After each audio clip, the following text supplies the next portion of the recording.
ഹരേ കൃഷ്ണ. നമസ്കാരം. ജ്യോതിഷ കൈരളിയിലേക്ക് സുസ്വാഗതം. നമ്മൾ പുതിയൊരു വീഡിയോയിലേക്ക് വരികയാണ്. വ്യാഴമാറ്റം വരികയാണ്. ഇത് പറയാൻ കാരണം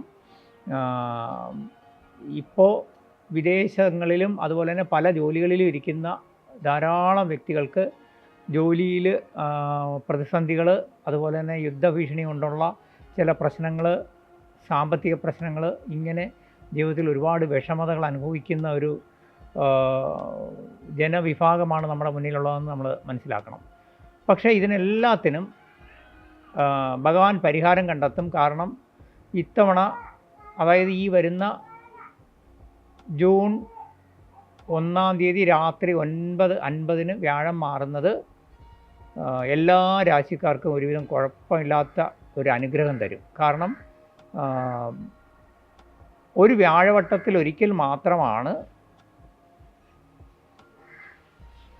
വ്യാഴം, അതായത് സർവേശ്വരകാരകനായ ധനകാരകനായ വ്യാഴം ഉച്ചനായിട്ട് വരുന്നത്. അപ്പോൾ ഈ വ്യാഴമാറ്റം 12 വർഷത്തിൽ ഒരിക്കൽ വരുന്ന ഉച്ചനായിട്ടുള്ള വ്യാഴൻ്റെ സ്ഥിതി കർക്കിടകത്തിലേക്ക് വരുന്നു. അത് വളരെയധികം ഗുണം ചെയ്യും. ഇനി എളുപ്പം വേറൊരു കാര്യം പറഞ്ഞാൽ, ഇപ്പോൾ നമ്മളെ മിഥുനക്കൂറുകാരെ സംബന്ധിച്ച്, അതായത് മകയിരം അവസാനത്തെ 3ഉം 4ഉം പാദം, തിരുവാതിര, പുണർദം, മുക്കാൽ, അതായത് 1, 2, 3 പാദം, മകയിരം, തിരുവാതിര, പുണർദംകാരെ സംബന്ധിച്ച് കഴിഞ്ഞ 2-3 വർഷം വളരെ കഷ്ടതയും കടവും ദുഃഖവും പല പ്രതിസന്ധികളും അനുഭവിച്ചു എന്ന് തന്നെ പറയാം. കാരണം ഇതിനെക്കുറിക്കാർക്ക് ഒരുപാട് ബുദ്ധിമുട്ടുകളുണ്ടായിരുന്നു. ഇവയെല്ലാം ഓവർകം ചെയ്യാൻ പറ്റുന്നൊരു സമയമാണ് ഭഗവാൻ നമ്മളെ മുന്നിൽ കൊണ്ടുവരുന്നത്. അതെന്തുകൊണ്ടെന്ന് ചോദിച്ചു കഴിഞ്ഞാൽ, നമ്മൾ ഈ വർഷം ഈ വ്യാഴം മാറുന്നതോടുകൂടി നിങ്ങൾക്ക് 2ലേക്കാണ് വ്യാഴം വരുന്നത്. 2 എന്ന് പറയുന്നത് ധനം, കുടുംബം, വാക്ക്. അതായത് നമ്മൾ വാക്ക് കൊണ്ട് ആരുടെ എന്ത് ചോദിച്ചാലും നമുക്ക് അനുകൂലമായിട്ട് കിട്ടുന്നൊരു അനുകൂലമായി വരുന്ന കാലം.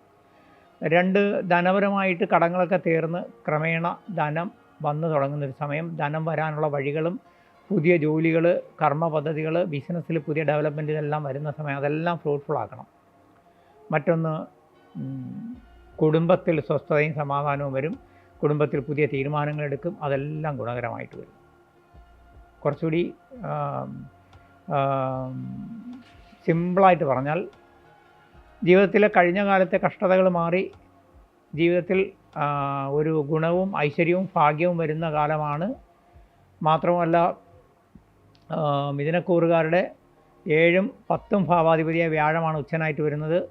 തീർച്ചയായിട്ടും വിവാഹം നടക്കും. പ്രണയസാഫല്യം, അകന്നിരുന്നവരെല്ലാം അടുത്ത് വരും.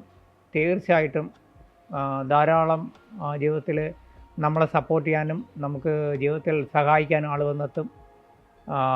തീർച്ചയായിട്ടും ജീവിതത്തിൽ വളരെ നല്ല, ഏറ്റവും നല്ല വ്യാഴമാറ്റം കൊണ്ട് ഏറ്റവും ഗുണമുണ്ടാകുന്നൊരു രാശിയാണ് മിഥുനൻ രാശി. തീർച്ചയായിട്ടും മകയിരം, തിരുവാതിര, പുണർദക്കാരെ സംബന്ധിച്ച് ഇനി അങ്ങോട്ട് സമയം നല്ലതാണ്. ഈ സമയം നല്ലതായിരിക്കുന്നത് നിങ്ങൾ ഉപയോഗപ്പെടുത്തണമെന്നാണ് എനിക്ക് പറയാനുള്ളത്. കാരണം എല്ലാ രീതിയിലും, വിദേശയോഗം, പഠനം, കുട്ടികളുടെ വിവാഹം, അതുപോലെ തന്നെ നമ്മുടെ നഷ്ടപ്പെട്ട പല സംഭവങ്ങളും തിരിച്ചു കിട്ടാം. ധനം ഉൾപ്പെടെ നമ്മൾ കിട്ടില്ല എന്ന് വിചാരിച്ച് എഴുതി തള്ളിയിരുന്ന് തിരിച്ചു കിട്ടാം.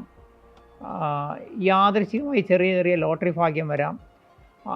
ധനാഗമനത്തിനുള്ള പല വഴികൾ തെളിഞ്ഞു വരുന്നത് നമ്മൾ ഉപയോഗപ്പെടുത്തണം. അതുപോലെ തന്നെ നമ്മുടെ ജീവിതത്തിലെ എല്ലാ രീതിയിലുള്ള ഭാഗ്യ അനുഭവങ്ങളും വരാൻ പറ്റിയൊരു വർഷമാണ്. ഈ വർഷം ഉപയോഗപ്പെടുത്തണം. കാരണം ഉച്ചനായിട്ടാണ് വരുന്നത്. ഈ വർഷം നിങ്ങളുടെ ജീവിതത്തിലെ ഒരു വലിയ മാറ്റത്തിൻ്റെ വർഷമാണിത്. തീർച്ചയായിട്ടും നിങ്ങൾ ഉപയോഗപ്പെടുത്തണം. ഈ വീഡിയോയുടെ താഴെ എൻ്റെ വാട്സപ്പ് നമ്പറുണ്ട്. നിങ്ങളുടെ സംശയങ്ങൾക്ക് കൺസൾട്ടിങ്ങിന് അതിനകത്ത് മെസ്സേജ് ഇട്ടാൽ മതി. ഞാൻ അധികം കോൾ അറ്റൻഡ് ചെയ്യാറില്ല. തീർച്ചയായിട്ടും എല്ലാവർക്കും നല്ലതേ വരൂ. നമുക്ക് ലൈക്കും സബ്സ്ക്രിപ്ഷനും തരുന്നതിന് പ്രപഞ്ചശക്തിയുടെ പേരിൽ നന്ദി പറയുന്നു. എല്ലാവരും നന്നായി വരട്ടെ. ഹരേ കൃഷ്ണ, ഹരേ കൃഷ്ണ.